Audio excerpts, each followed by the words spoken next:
Eu sempre fui um entusiasta de tecnologia, sempre, sempre. Desde garoto eu sempre gostei das novidades.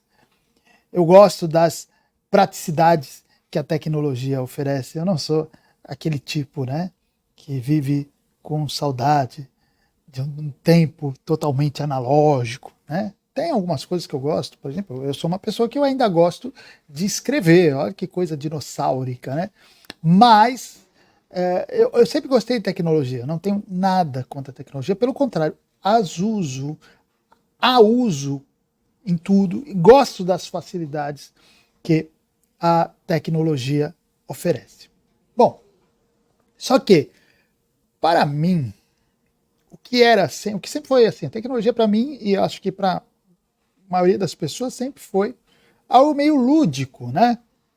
Uma, algo que facilita a vida, que nos diverte, que nos faz levar uma vida com, assim, até produtividade, com mais produtividade, né? Para as pessoas, geralmente, quando a gente fala em tecnologia, vem isso à cabeça. Só que aquilo que era uma brincadeira, uma facilidade, algo mais lúdico, está se tornando algo bem mais sério. A coisa já deixou de ser inocente, já deixou de ser uma brincadeira. A tecnologia deixou de ser uma coisa que facilita a nossa vida, né? E ela está se tornando, na verdade, algo que já está extrapolando até a nossa vida comum, cotidiana. E o que nós temos observado são governos fazendo uso da tecnologia, né? Fazendo uso das últimas novidades tecnológicas para impor o seu poder.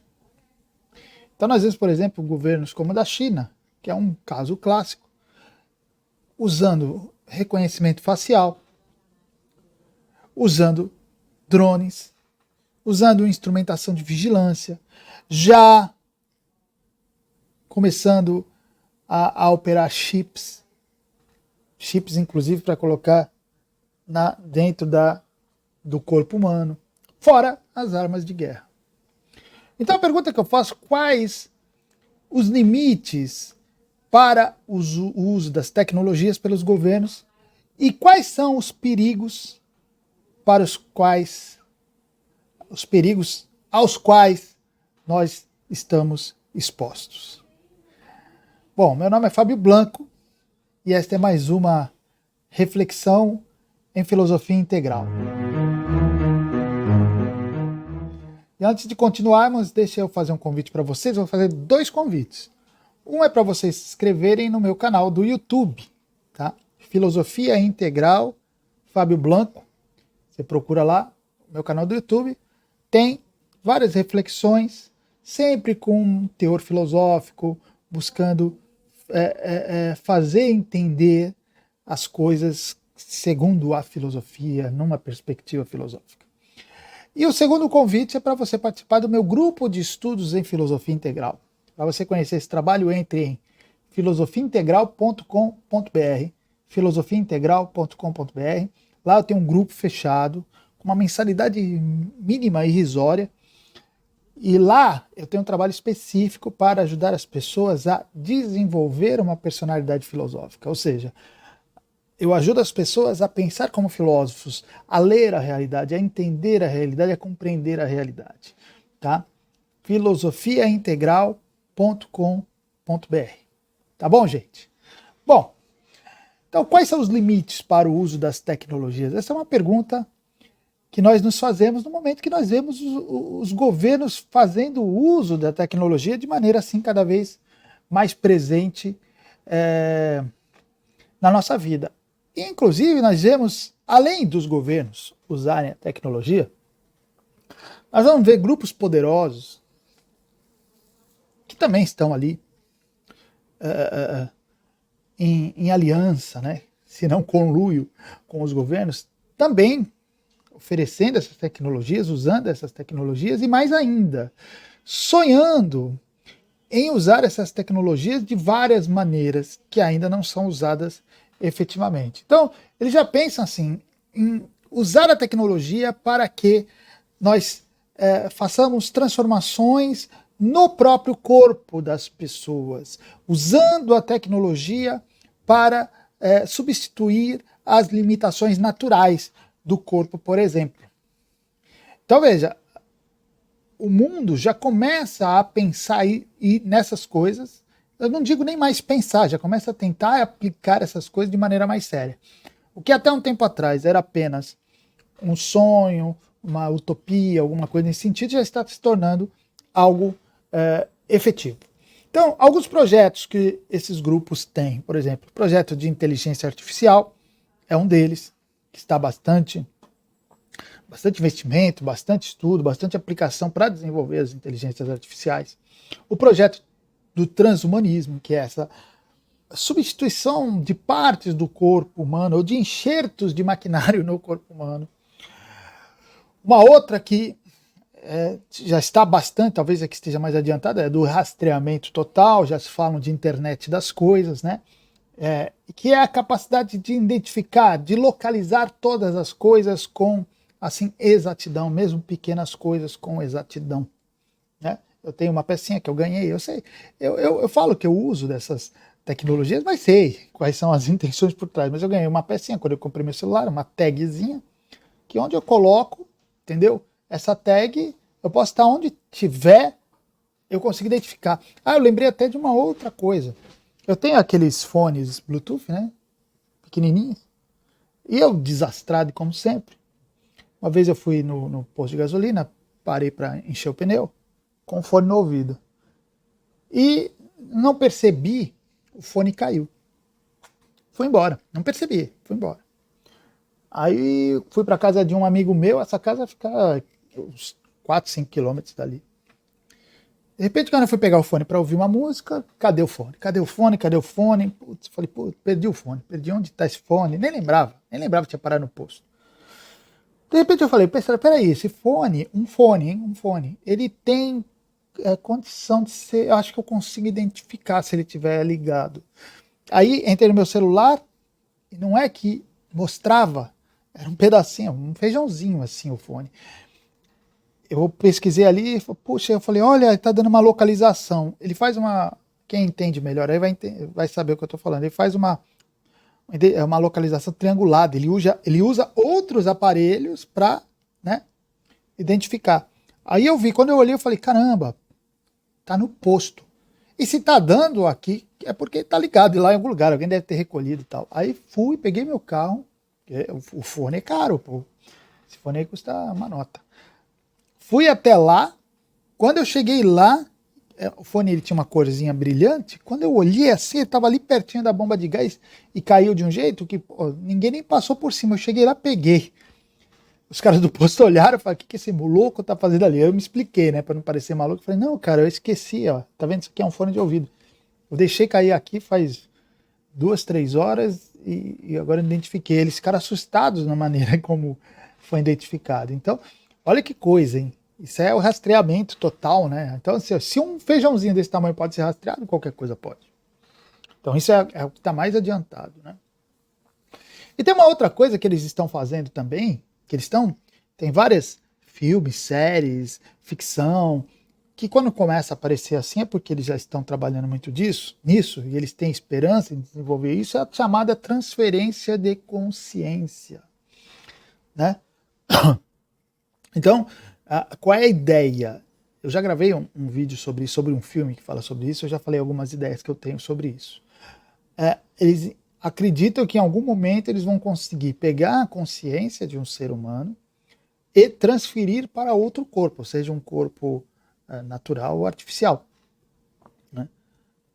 Isso também está dentro das expectativas, dos sonhos aí, utópicos ligados à tecnologia. Bom, vamos lá. Com a inteligência artificial, para que vocês entendam, com a inteligência artificial, esses grupos eles sonham com sistemas automatizados, né, que relacionem-se com os seres humanos cada vez mais parecido com eles. Então a inteligência artificial ela é criada para se autoalimentar e se autoevoluir, né? de maneira que em determinado momento ela comece a interagir cada vez mais parecido com o humano. Claro, veja, a referência ainda é o ser humano, né, como referência aí de modelo e talvez até de perfeição, mas o que eles querem? Os sistemas automatizados que dispensem o uso do ser humano, que consigam responder e consigam até tomar decisões sem as conhecidas falhas humanas, né? Como se os nossos pensamentos fossem algoritmos e como se os nossos pensamentos fossem rastreáveis, né? Veja, uma coisa que eu quero que vocês pensem, o fundo comum, já vou falar sobre isso, o fundo comum que existe atrás de todas essas ideias. Então, quando você pensa em inteligência artificial, você pensa assim, eu posso criar uma mente artificial que pense como um ser humano, em algum momento, evoluindo, né?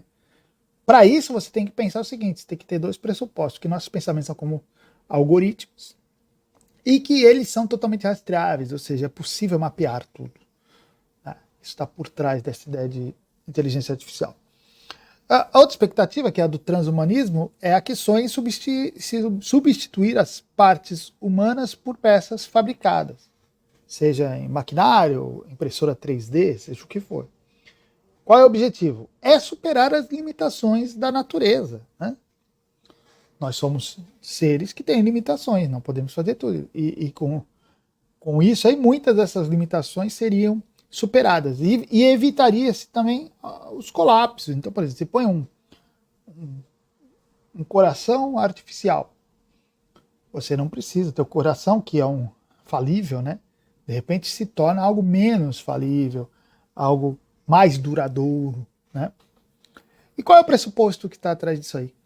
Bom, é o pressuposto que o corpo é uma máquina, né? Independente. Nós temos uma máquina biológica, é verdade, mas uma máquina que morre. Se você for substituindo, não importa, né? Você vai substituindo essas peças, tudo bem. Você vai superando, vai adiando a morte indefinidamente. Eles ainda sonham em superar a morte totalmente, né? Para sempre, mas pelo menos com essas ideias eles vão tentando adiá-la, adiá-la, adiá-la.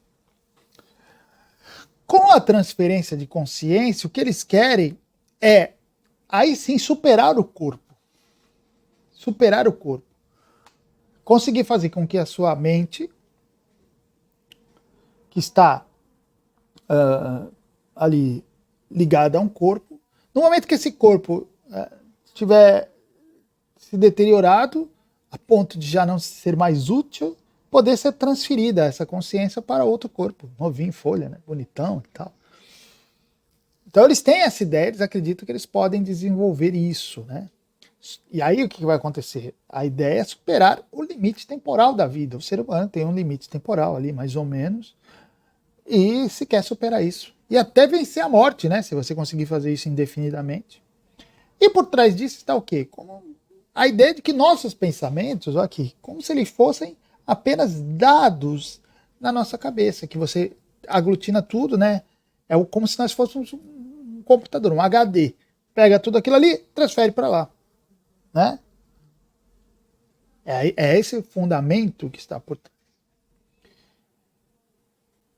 E o rastreamento total é aquele negócio de você localizar tudo em todo lugar. Mas, além da localização, não é só localização. Para que eu vou querer localizar as coisas, né? Mais importante até do que localizar é monitorar. É você poder monitorar em tempo real todas as coisas. As pessoas acham que essas coisas não acreditam, mas, por exemplo, já foi desenvolvido, já está patenteado, inclusive, chips de monitoramento de saúde. Você coloca esse chip dentro da pessoa e você monitora essa pessoa onde quiser, em qualquer lugar, o que for necessário. A Clarice está falando, Fábio, como suporte de seu vídeo no curso, na plataforma, eu consegui nota 9 no meu TCC. Que bom, Clarice. Fico muito feliz com isso, olha aí. Meus vídeos serviram para alguma coisa. Que bom, fico muito feliz, parabéns. Nota 9 no TCC, é isso aí. Parabéns. E, bom, qual é o fundamento de tudo isso aí, de todos esses sonhos, de todas essas expectativas tecnológicas? Preste atenção. O fundamento que sustenta todas essas expectativas é uma perspectiva materialista da realidade. Entendeu? Uma perspectiva materialista. Para você esperar tudo isso aí, ter essa expectativa de poder fazer tudo isso que eu estou falando, você tem que ter uma perspectiva materialista. Você tem que tirar o fator espiritual. Né? Você tem que entender que nós somos seres absolutamente materiais, absolutamente rastreáveis, somos quase como máquinas, né? Quase como máquinas, e que, então, toda a questão é uma questão de manipulação desses dados, desses elementos. Veja, é uma perspectiva absolutamente materialista que está por trás de tudo isso aí.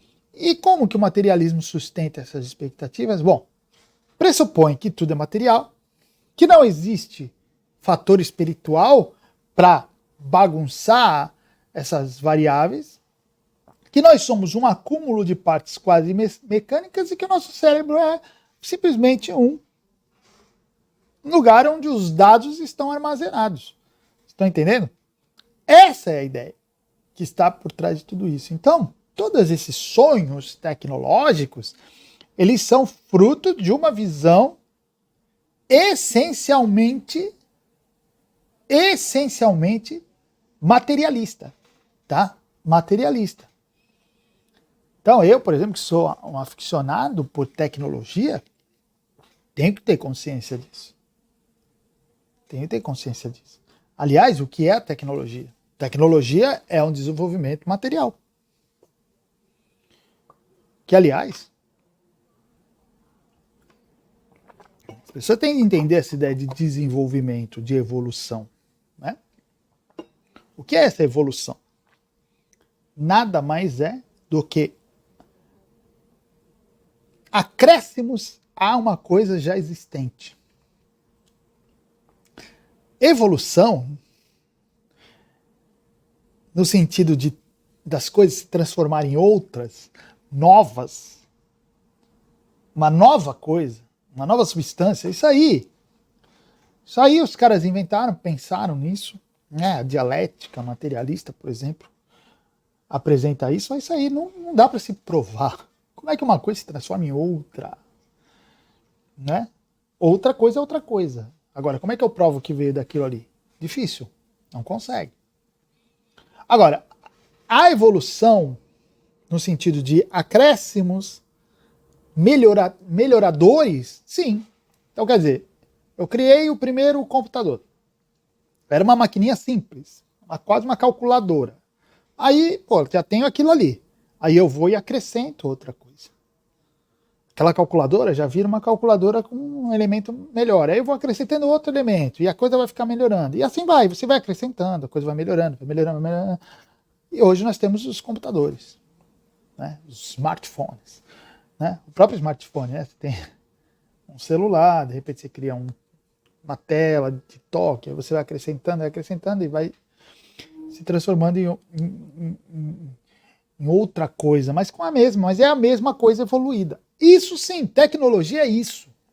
Se caísse um meteoro, caiu um meteoro no mundo, destruísse todas as informações, sobrou nada.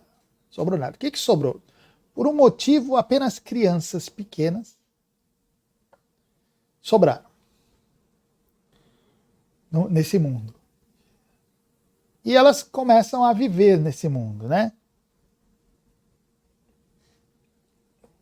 Crianças assim que, vamos falar de crianças que conseguem ainda de 6 anos, talvez. O conhecimento que elas têm das coisas é muito pequeno. O que vai acontecer com esse mundo? O mundo vai, quando elas crescerem, quando elas tomarem consciência das coisas, elas vão pegar todo aquele conhecimento dos seus antepassados e aplicar? Não. Simplesmente o mundo volta a ser pré-histórico. O mundo volta a ser pré-histórico, porque nós somos os mesmos. O que nos diferencia é a experiência acumulada, são os dados acumulados. Entendeu? Os dados acumulados. Por isso a importância da preservação do conhecimento. Que é ele que mantém, é ele que permite essa continuidade evolutiva. Se você perde tudo isso, você só tem crianças pequenas, ainda inconscientes, vamos dizer que elas são alimentadas por uma loba. Meu, claro, o ser humano tem uma estrutura que permite superar a loba pela estrutura intrínseca do ser humano. Mas não vai vir com o conhecimento dos pais, da história. Não, vai começar do zero, do zero. Então, isso é tecnologia. Então, o pessoal fica muito a tecnologia, como se, por exemplo, o mundo de hoje, as pessoas de hoje fossem mais inteligentes, mais sábias do que as anteriores. Não, elas só têm mais conhecimento acumulado. E essa é a nossa vantagem, ter conhecimento acumulado. Por isso que nós subimos nos ombros dos gigantes. Né? E por isso que nós reconhecemos os nossos antepassados. E por isso que até nós nos chamamos de conservadores. Tem muito disso também. Eu olho para trás e eu sei que o que eu tenho aqui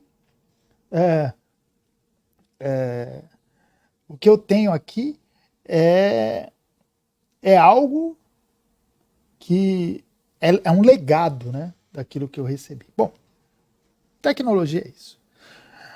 Bom, agora, a tecnologia, ela foi se desenvolvendo, e assim, muito da tecnologia, até determinado período, foi financiado por governos mesmo, né? Principalmente em períodos de guerra. As guerras sempre ajudaram a tecnologia. Por quê? Porque os governos financiavam assim para se descobrir, melhorar armas, né? Isso desde lá de trás, ó, quero um canhão melhor, quero um explosivo melhor, uma arma melhor. Então sempre se fez muito isso. A tecnologia vem muito disso, né? Com a Revolução Industrial, a tecnologia também, aí começaram os empreendedores particulares, privados também, começar a pensar em tecnologia, que era, em princípio, tecnologia de automação. É tecnologia para fabricar coisas. Facilitar a fabricação, poder fabricar em massa. Com o século XX, no século XX a tecnologia começa a evoluir em dois sentidos. Primeiro, naquele mesmo sentido de governos financiando, porque aí a tecnologia ela começa a acrescentar outros elementos, né? Outros tipos de armas, já usando outras formas de atuação. Não era mais aquela arma frontal, né, só para armar o soldado, armar o batalhão, não. Começou a ter armas já até de destruição em massa. O que é a arma nuclear? Senão uma evolução tecnológica, né? Se evolui, chegaram à arma nuclear. E o investimento privado, que continuou trabalhando. Mas o privado ele vai ter uma mudança mais depois da Segunda Guerra, com a tecnologia, vou falar assim, anos 60 por 70, aí a tecnologia privada, que aí entra os tempos de paz.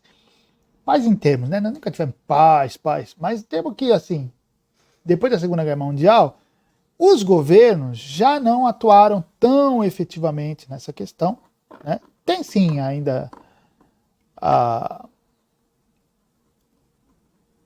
o financiamento para criação de armas, tudo continua existindo, até porque mexe com bastante dinheiro isso. Mas o empreendedor privado ele começa a entrar com mais força, se diversificar e começa uma corrida por tecnologia privada, né? E aí que começa a haver uma grande diferença, porque a tecnologia privada ela é impulsionada pelo gênio individual, pelo desejo de lucro e pela concorrência, o que faz ela se desenvolver de uma forma muito grande. Então, os avanços tecnológicos eles vão agora seguindo a ritmo absurdo, porque é uma corrida mesmo, né? É uma corrida.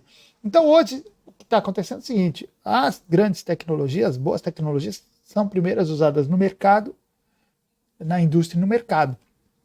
E depois chega até os governos. Então, quando as pessoas hoje pensam em tecnologia, elas vão pensar antes em algo diretamente ligado ao mercado, né? Quando você pensa em tecnologia, você pensa computador, biometria, você pensa essas coisas assim, olha, tudo coisa para o mercado, fonte de lucro, corrida de ganhos financeiros, e as pessoas pensam na política assim, como se fosse É sobre isso que eu quero falar. Como se o uso da tecnologia na política, o uso de tecnologia na política fosse um uso residual. É isso que a gente está pensando hoje. Os governos fazem uso da tecnologia apenas de maneira excepcional. É como se eles trabalhassem, se os governos trabalhassem com as sobras do mercado. O mercado já usou, agora o governo vê se usa. E aí, nós que gostamos de tecnologia, com essa mente, com essa cabeça, acabamos fazendo o quê? Comemorando cada avanço tecnológico como se fosse um ganho para a humanidade, né? Como se fosse algo para melhorar a humanidade. É isso que nós pensamos, né? Todo avanço tecnológico é uma melhoria para a humanidade. E esquecemos de analisar o perigo que está por trás desses avanços tecnológicos. Alguns chegam até a comemorar quando o governo começa a usar a tecnologia, alguns exigem, né? Então o governo coloca câmeras de monitoramento na rua. Que bom, né? Que bom, olha o governo aí, que governo para frente, usando tecnologia, fazendo uso dela para o nosso bem, para o bem comum, para o nosso bem-estar. Olha que coisa linda. Olha que coisa, não é assim que nós pensamos? Só que eu vou dizer uma coisa para vocês. A tecnologia e o seu uso estão intrinsecamente ligados com o poder político. O que eu proponho para vocês é que quando vocês pensarem em tecnologia, vocês pensem imediatamente em poder político. E quando vocês pensarem em tecnologia, cada novidade tecnológica aparecer na sua frente, você já faz assim na sua cabeça. Olha, mais uma arma para o governo. Olha, mais uma arma para o governo.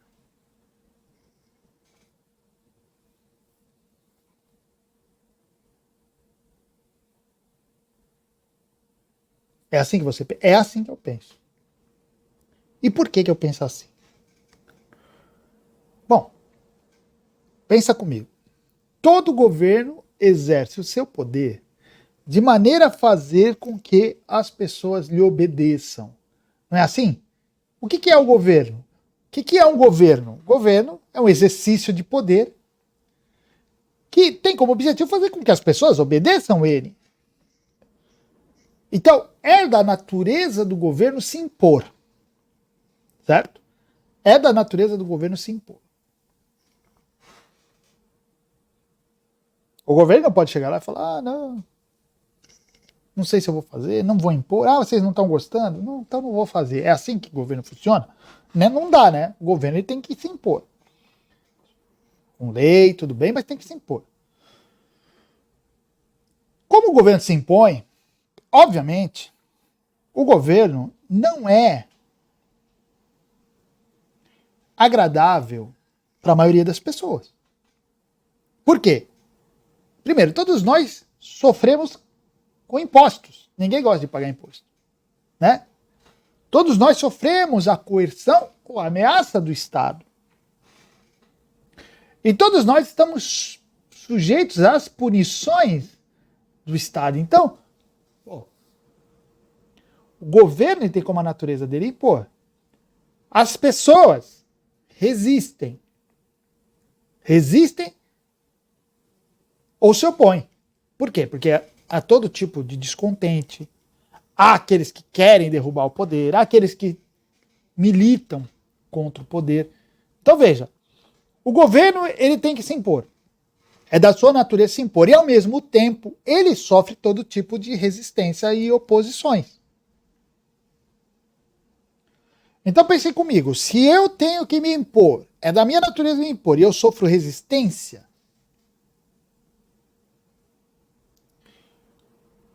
qual vai ser a minha atitude? Bom, eu não posso ficar parado. Se eu ficar parado, a resistência e a oposição me engole. Certo? Então, eu tenho que fazer algo sempre. Eu tenho que me impor obrigatoriamente, necessariamente. Então, é da natureza do exercício de poder fazer o que for preciso para se manter no poder e para tornar o seu poder mais efetivo ou também mais amplo. É isso. O poder, ele sempre vai fazer de tudo. É o exercício dele, é a rotina dele, é o cotidiano do governo.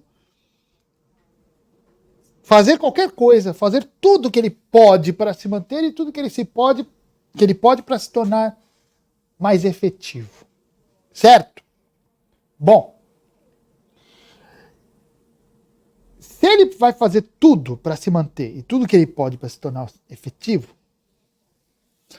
ele jamais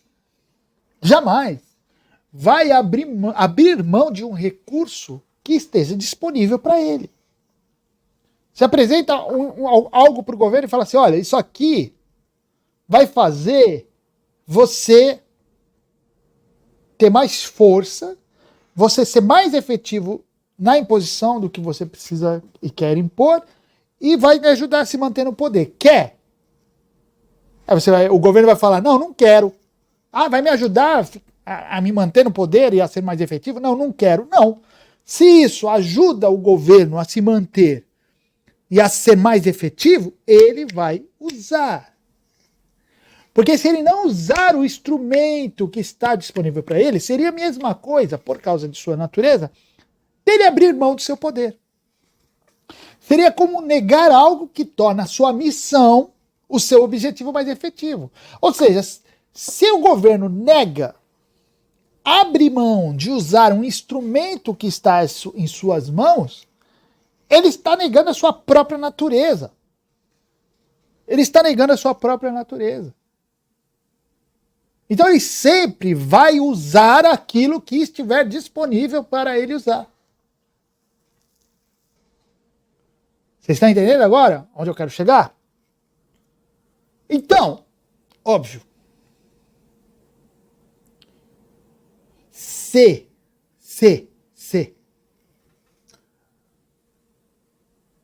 houver tecnologias disponíveis para serem usadas, elas vão ser usadas.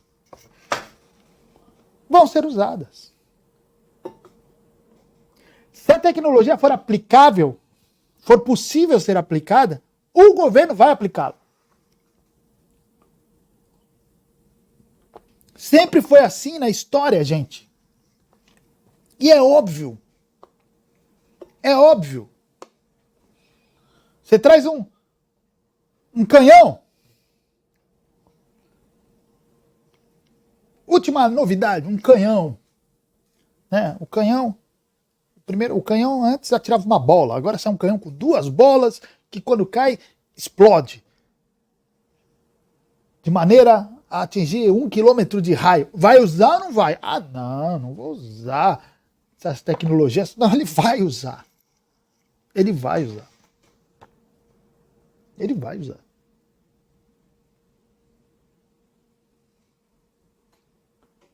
Como eles usaram a bomba nuclear. A tecnologia não estava lá? Por isso que eu digo e afirmo, com todas as letras, tecnologia e poder estão sempre juntos. Tecnologia e poder estão sempre juntos. Quando eu vejo qualquer novidade tecnológica, eu já penso, opa, como que o governo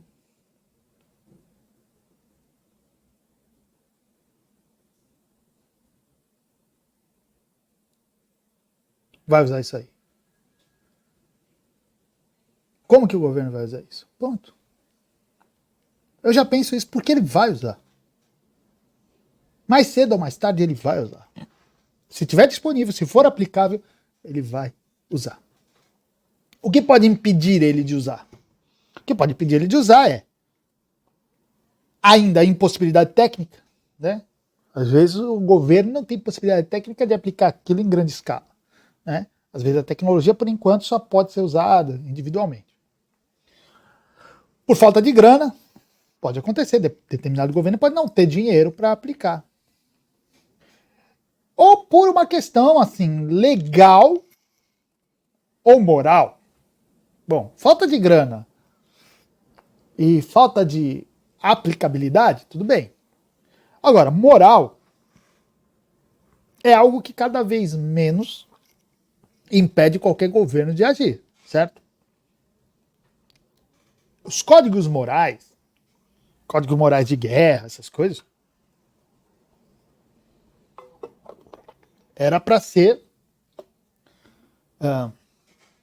eram usados, né, eram tidos e considerados, né, em alguns tempos antigos, né? Hoje não existe muito esse negócio de código moral. O que existe é lei ou tratados, esse tipo de coisa. Só que como nós temos visto,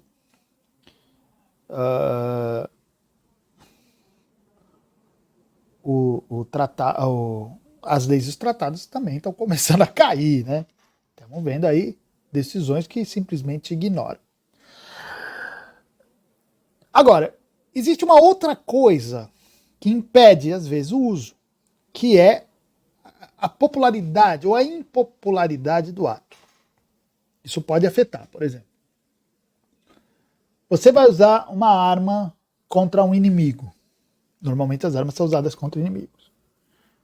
Então você vai fazer uso daquelas armas e isso geralmente não vai ter grandes problemas, né? Porque isso não vai causar um mal-estar. Agora, às vezes usar essa mesma arma contra o seu próprio povo é ruim, né? Ninguém reclama que você use revólveres, por exemplo. Ninguém mais usa revólver em guerra, né? Mas vamos dizer, apenas residualmente. Mas vamos dizer, teu exército usar armas, revólveres contra inimigos, tudo bem. E se você usa revólveres dentro do seu território para pegar bandidos, essas coisas também ninguém reclama. Agora, você pode usar bombas contra o inimigo, ninguém vai reclamar de você usar bomba contra o inimigo. Agora, você não vai usar bomba contra dentro do seu território. Ainda que afete, você consiga uma bomba perfeita que afete só a casa do bandido, ainda assim vai causar algum tipo de resistência. Então são essas sutilezas que tem que tomar cuidado, entendeu? Às vezes não se usa tecnologia por conveniência, popularidade principalmente, se vão aceitar ou não. Por exemplo, eu falei da bomba nuclear. Existia um problema. Usamos ou não usamos isso aí? Está disponível, queremos usar. Nosso objetivo não é destruir o inimigo? Agora vamos usar? Isso ficou um dilema, usar ou não usar. Por quê? Porque sabia que ao se usar poderia se levantar não só a comunidade internacional contra você, mas o seu próprio povo poderia achar que aquilo ali foi demais. Mas veja, o que estava definindo o usar ou não usar a tecnologia? Não era lei, não era moral talvez, mas pouco, mas nem era moral, não era impossibilidade técnica, está tudo disponível. A questão era, vale a pena para nosso governo usar isso aí? Será que as consequências não vão ser piores? É algo muito pragmático. O governo é pragmático. Eles decidiram assim, vamos usar. Porque acreditamos que o uso dessa tecnologia, as consequências do uso dela não são melhores suportar essas consequências do que manter essa guerra como está. Né? O povo japonês não queria se render de jeito nenhum. Já tinha morrido um monte de soldado americano lá também. Então vamos usar, né? Mas veja, é só isso que impede o uso de uma tecnologia. Entende? Então, conforme vão caindo essas questões morais e as conveniências, conforme as pessoas se acostumam com a tecnologia também, né, vai ficando mais fácil. Veja as questões dos passaportes sanitários hoje em dia, né? É uma tecnologia. Porque se não tem a tecnologia, para você controlar isso aí, assim, já é difícil com a tecnologia. Agora, sem a tecnologia, a coisa ficaria muito complicada. Agora, a tecnologia está aí, as pessoas já acostumaram já com esse tipo de tecnologia, banal, né? Já para nós. Então vamos usar, vamos usar. E vai se usar coisa pior, reconhecimento facial. No condomínio onde eu moro, eles vão implantar reconhecimento facial. Que coisa linda, que bonito, né? E, na minha cabeça, vocês já imaginam o que veio. Não lá no prédio, mas imagina assim, pô, olha aí. Isso aí já é o prenúncio. Hoje é o meu condomínio, né? Hoje é o meu condomínio que está colocando... que está usando reconhecimento facial. Amanhã vai ser o governo. E hoje o condomínio, ele impede que pessoas não autorizadas entrem por conta desse reconhecimento facial. Amanhã, talvez, e provavelmente, vai ser o governo que vai impedir que eu saia da minha casa. Por causa do reconhecimento facial. Ah, você não tomou que deveria ter tomado, né? Não vai sair de casa. Porque se você sair, vai tocar um alarme aqui na central. Nós mandamos a polícia te prender. Você está proibido de sair de casa.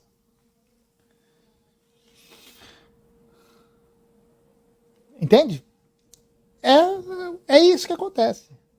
É isso que acontece. Agora imagina, se o que impede o governo de usar a tecnologia disponível e aplicável é principalmente a popularidade, ou a lei, essas coisas.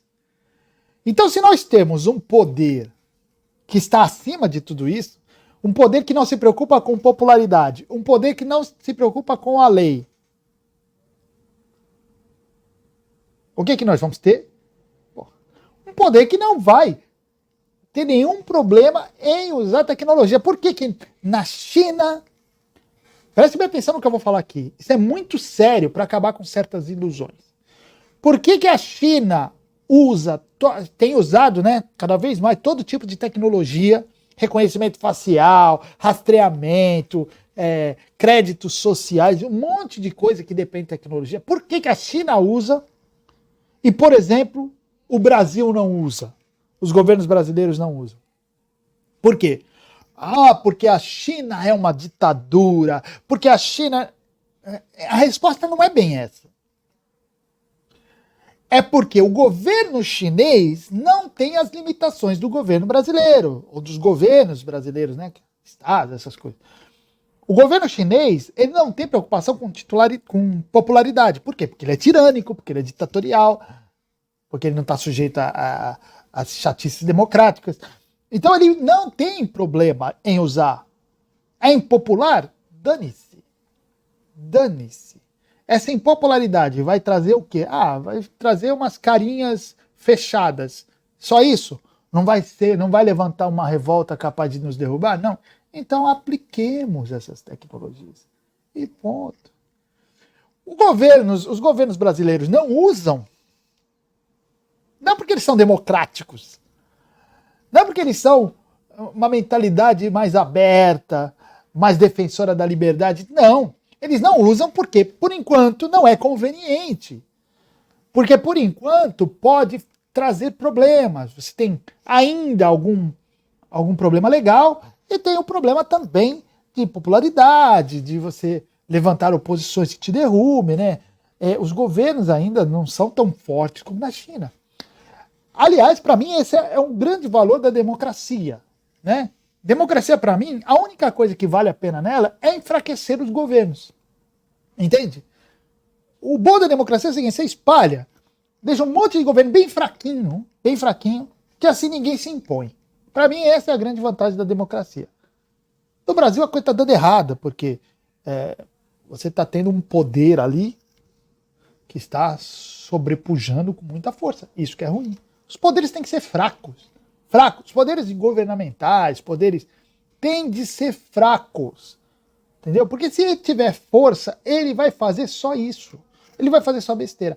Então os poderes ditos democráticos, não é que eles são bonzinhos, é que não é conveniente usar certas coisas. Então, para os poderes democráticos, demora um pouco mais. Enquanto a China vai lá, o poder da China vai lá e impõe, vai pôr reconhecimento facial, tá. Os democráticos, né, ou pseudo-democráticos, sei lá, como é que eu chamaria isso, eles têm de trabalhar na lei, convencer e tal, ou fazer com que as pessoas acabem solicitando, né? Porque é isso que acaba acontecendo. Então você entra num jogo também psicológico. Se países como Cuba não usam, é porque não tem dinheiro para usar, não tem força, não tem cacife para bancar certas tecnologias. O dia que tiver cacife, vai bancar. Oi, Rogério, tudo bem, cara? Muito obrigado pela sua contribuição. O Rogério fala assim, boa tarde a todos e boa live, uma contribuição para o cafezinho e por mais uma excelente aula. Muito obrigado, Rogério, sempre acompanhando a gente aí. Aqui lá no Instagram também, tá? Então, se você quiser também seguir o Instagram, pode seguir, viu? Fique à vontade. Obrigado, viu, Rogério? Cafezinho aí pra gente. O Instagram é Filosofia Integral também. Tem o Telegram também, Filosofia Integral. Só procurar e vocês podem acompanhar. Onde você preferir acompanhar, está tudo lá. Bom, então, eu quero que tenha ficado bem claro para vocês essa relação entre tecnologia e poder. O poder sempre vai usar da tecnologia por todas essas razões, esses motivos que eu trouxe para vocês. Então, eu quero que vocês imaginem o seguinte: quando nós temos, então, um movimento global que está acima da lei, que está acima da vontade popular, que está se lixando para popularidade, que quer se impor cada vez mais, o que o irá impedir? Me digam, o que pode impedir um poder global tirânico de usar de toda a tecnologia disponível para sufocar os povos, para impor a sua vontade, para construir o mundo segundo eles acreditam que tem de ser? Nada vai impedir. Pronto, nada. Não tem nada que possa impedi-los. Nada. Ah, é contra a lei, isso é ilegal. Dane-se, eles não estão nem aí para isso.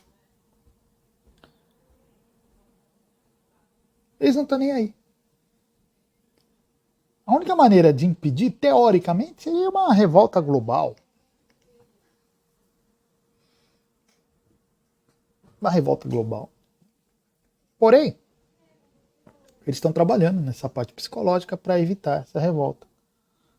Então as novas gerações elas já estão sendo trabalhadas para aceitar tudo isso com muito mais tranquilidade, com muito mais normalidade. E assim vai.